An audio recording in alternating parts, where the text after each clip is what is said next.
որ այդքան խոսում են, էլի ազատ ելում ու բան, պատկերացնում են, ասենք, երբեք պատկերացնում են հայ եւ ադրբեջանցի մարդկանց հանդիպում ոչ եվրոդիտորդների ներկայությամբ կամ ինչ որ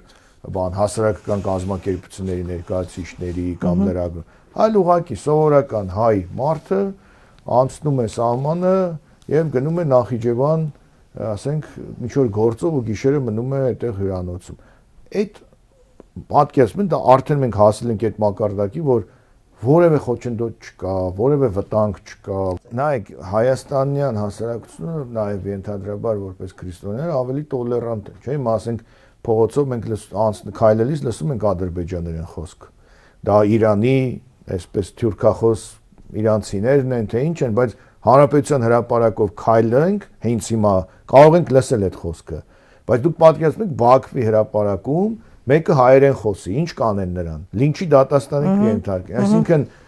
հասարակություններն էլ են տարբեր այդ տոլերանտության աշխարհում եւ կա այսպիսի էքսպերիմենտ, հա, սոցիալական էքսպերիմենտ, նաեւ կարծեմ ռուսական ինչ որ ալիք էր արել, որ մեկը գնում է Բաքու եւ ասում է բարև ձեզ, ես այս ինչն եմ փնտրում, հայ եմ եւ այլն, դե ինչպես էին ռեակցիա տալիս, ոնց են ուզում հարձակվել վրանց սպանել եւ այլն։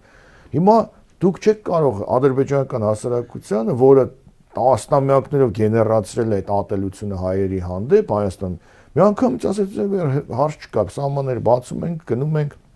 իրար շփվում ենք, դրանք տասնամյակներ միգուցե տարիներ են պետք որ այդ ամեն չեն։ Եվ մի հատ դրվագ, վերջի դրվագ դասեմ, որպեսզի ավելի կոնկրետ լինի։ Տեսեք, Թուրքիայում իր ծայրահեղականությամբ հայտնի է Էրզրումի նահանգը։ Եվ Էրզրումը համարվում է թուրքական ազգայնականության մայրաքաղաքը։ Էրզրումցիները հատկապես չեն սիրում հայերին։ Այդտեղ կա հայերի հետ կապված հիշողությունը Անդրանիկի հետ կապված, երբ Անդրանիկը ազատագրում է Էրզրումը, պատժում է ինչ որ որոշ թուրք հրոսակների եւ ցեղասպանների եւ այլն, եւ մինչեւ հիմա Էրզրումի դպրոցներում անգամ Անդրանիկը հիշատակվում է որպես կատաղի հայ թշնամի եւ այլն։